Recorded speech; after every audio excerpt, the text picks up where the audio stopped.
नमस्कार मित्रांनो, मी राधिका फराटे. आयएजी भारत प्रस्तुत शेतकरी कट्ट्यावर आज पुन्हा एकदा तुमचं स्वागत आहे. मित्रांनो, आपल्या शेतात पिकांवर आपल्याला रोग दिसला तर आपण लगेचच त्या रोगावर लक्ष केंद्रित करतो.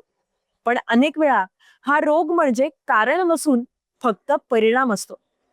खरं तर पीक जेव्हा आतूनच ताणात असतं तेव्हाच या रोगांना वाव मिळतो.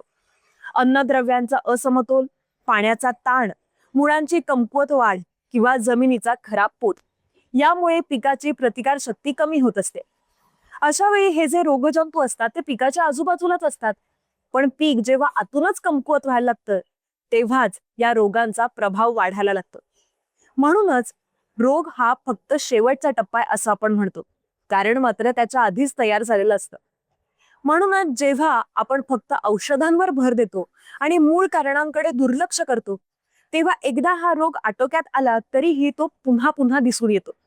म्हणूनच पीक आतून सक्षम करायला हवं, जमिनीचा पोत आणि समतोल सुधारायला हवा आणि तिसरी गोष्ट म्हणजे व्यवस्थापन योग्य करायला हवं. या गोष्टी जर केल्या तर आपोआपच रोगांचा प्रभाव हळूहळू कमी व्हायला लागतो. तुम्हाला हा व्हिडिओ कसा वाटला हे आम्हाला कमेंट करून नक्की सांगा आणि यासाठी आयएजी भारतच्या इंस्टाग्राम आणि फेसबुक पेजला फॉलो करा, युट्यूब चॅनेलला सबस्क्राईब करा. भेटूयात नवीन व्हिडिओमध्ये.